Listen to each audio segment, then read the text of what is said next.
Hey guys, welcome to the second lecture. In this lecture, we can create a seller profile for Daria. So keep in mind, once you create the username on Fiverr, then you won't be able to change it again. So we're gonna go over each step and carefully choose our username and other main important aspects.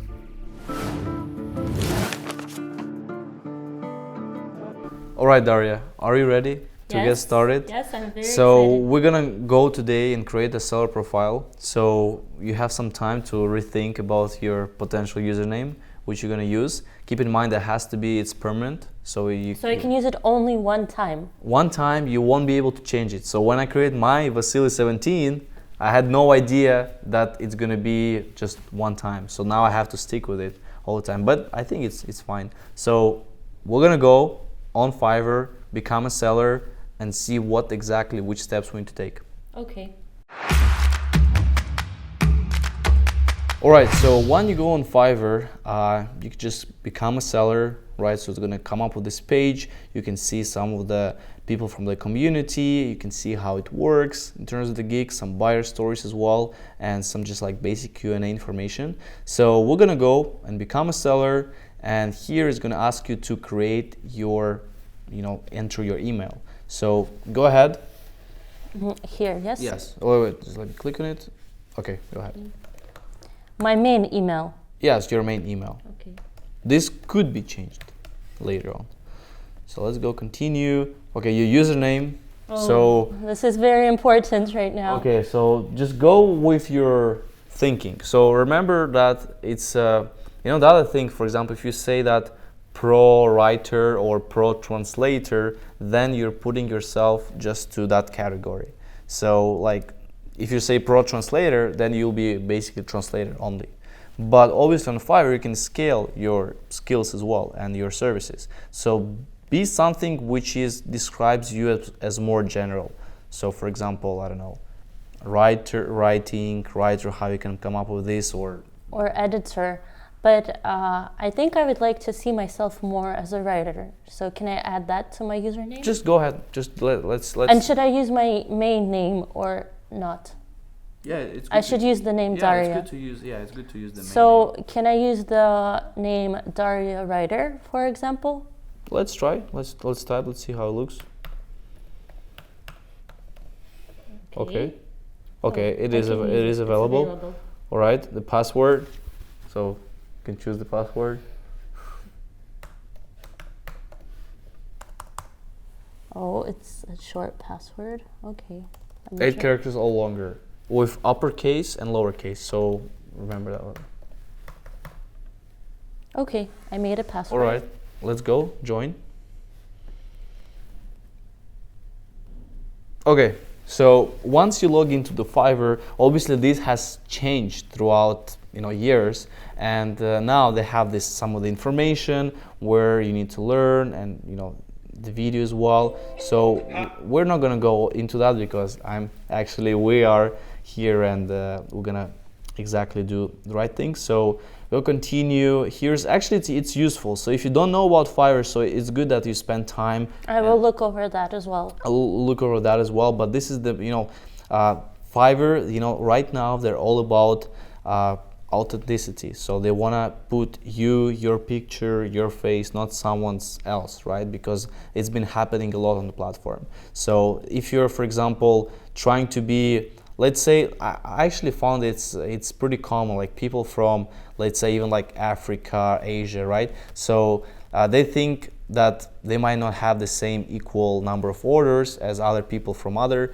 countries, and they not putting their own faces, their own profiles. I think it's not right. So I think that every person should still be able to, because on Fiverr you will see a lot of people from all over the world. They're very successful. So it's best to be honest about your country of origin, put a real picture and real location. Yes, that's the location they're gonna create automatically based on where we are right now. So let's go and continue. Let's talk about the things. So yeah, like opening duplicate accounts is basically you need to have only one account as well on Fiverr, so you can have multiple accounts, right? So keep in mind about that. And this is just all. Okay, so we pass this.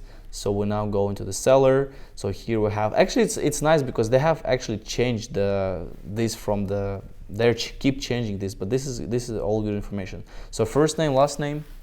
Okay, first name.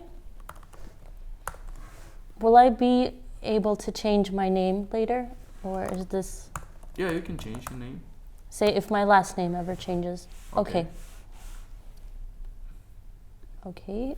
So you have your profile picture, which we're gonna upload right now. All right, so we just uploaded your profile picture. We have description. So Daria already pre-wrote before, so we're just gonna paste it here. So keep in mind that this you can change later on. So don't worry if you're... Because I would want to add more facts. I can do that. Yeah, you can add more facts, you can add description, you can add a profile picture, this name as well, so don't worry. And then now languages. So keep in mind, of course, if you're gonna be doing, and I assume your level is not basic, right? So it's more of a native already, because you actually as well have 2 passports, both US and Russian. So you know you're... And I lived in various countries. Yeah, so you're a native speaker, native English speaker.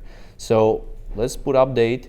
Let's add new language as well, which is Russian, because you do speak Russian as well, native, right? Another thing, if you know any other languages, let's say a little bit of German, a little bit of Spanish, a little bit of French, don't, worry, like don't think that you don't need to include it. Include it, because then you will see people might write you who see that, okay, Daria writer and she speaks French, even if it's basic. You will still get more potential clients from like France, Germany, if you speak like those languages, because eventually you can still kind of like support yourself if you're not fluent, but you can still support yourself with like Google Translate, and you can translate some things and be able to communicate. I studied Italian for several years. Should I add that language as basic? Of course, it's not gonna hurt. It's not gonna hurt you. So, Italian, Italiano. Basic. Basic or? No, I would say basic. That was a while back. And you can change this later as well. So we have this information. Okay, everything is ready. Continue. Your occupation. So we're gonna go and choose. Okay, you actually didn't choose. Writing and translation. Yep. All right, so we can choose it here. You can choose how much of experience you had in that field. Like, if I studied in this field, should I note that as well? I mean, you can do approximately when you kind of like started to, because you're actually really good. I mean, I know you for a good time, and you're doing a really good job. Well, I wrote my first student article back in 2009, but it wasn't published anywhere. Can I? You can go with that. I can note that here, yeah, yes? You can go 2009. Let me help you this here. 2009, right? Yes. 2019, I guess, right? Yeah, so choose 2 to 5 of your best skills in writing translation. So I would say translation. Right. Creative writing. Okay. And research summaries. You're pretty good at research. Yes, and I enjoy research, actually. Yeah, so let's check it. All right, so we're done here. Add skill, experience level. Let's see. So lead the skills related to the services you're offering and your experience level. So we can say, for example, let's just type writing. Let's just see what it's going to give us. Writer, editor, experienced writer, right? So we can say... I would go for intermediate for now. All right, let's do proofreading. Intermediate, yes. All right. Content writing, article writing. You told me about article. I wrote article, yes, quite a number of them actually. Expert. In some cases, all right. I could consider myself an expert. Okay. So I mean, we can keep that. We can keep simple as that. And now let's say country of education. So once again, this is all very important to fill. So like, we're going, over now, but if you need some time, for anyone who is watching, you need some time, take some time, think about it, and then include it. But you can also change it after, so don't be stressed about it. Yes, because I think I will go back and do some editing. Yeah.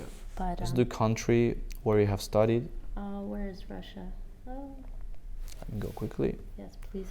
Russia, let's see. Okay, Russia, college, university name. St.